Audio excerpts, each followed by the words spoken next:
for several months, the Washington rumor was that President Biden was going to come out with some strong executive orders to stop the southern border immigration catastrophe. After denying it for 3 years, Biden finally came out and acknowledged that he has presidential authority to do something about the border. President Trump used that authority to develop programs such as Remain in Mexico and Title 42, along with a partial completion of the wall and a tough mobilization of Homeland Security agents. Trump was able to staunch the flow of illegals. Biden has the authority under Section 212F of the Immigration and Nationality Act, which gives the president authority to suspend the entry of all aliens or any class of aliens.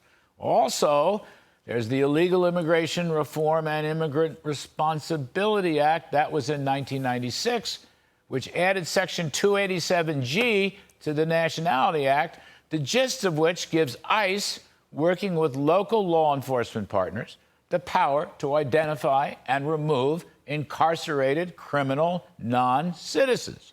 Now, so far, Biden has done nothing, probably hoping the issue is going to go away. But it's not going to go away. A recent Issues and Insights tip poll shows 58% majority favored a wall, while a plurality of 42% favored deportations to go along with the wall. Most important, 85% of Americans want greater enforcement of border laws. Joe Biden's done nothing. Now, Jason Riley tells us in today's Wall Street Journal that the Gallup poll reports immigration as the most important problem facing the U.S. for the third consecutive month. That's the longest stretch for this issue in 24 years. Also, a Monmouth University poll last February.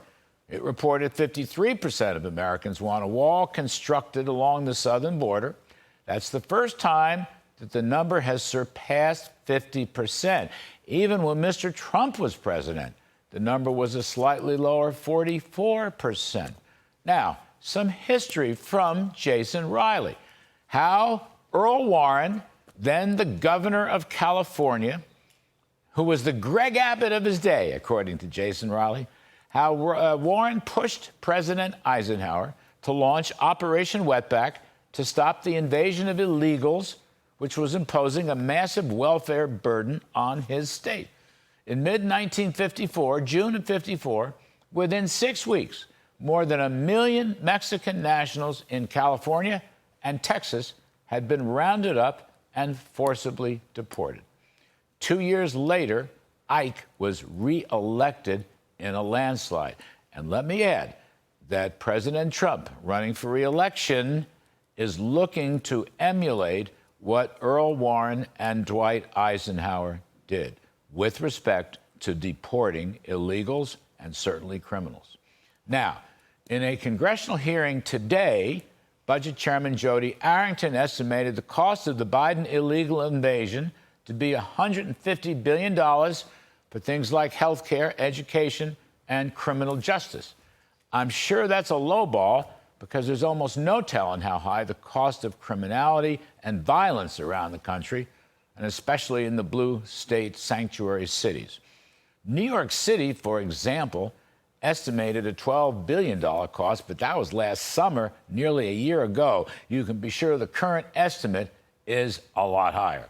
Additionally, evidence mounting that Biden's illegals who've been given work permits or even green cards have been taking jobs away from native-born Americans. And at a minimum, the surge of illegals has reduced wages.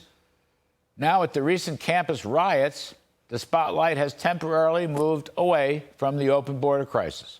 But as polls show, Americans have neither forgotten nor forgiven Joe Biden's failure to act. And that is the risk.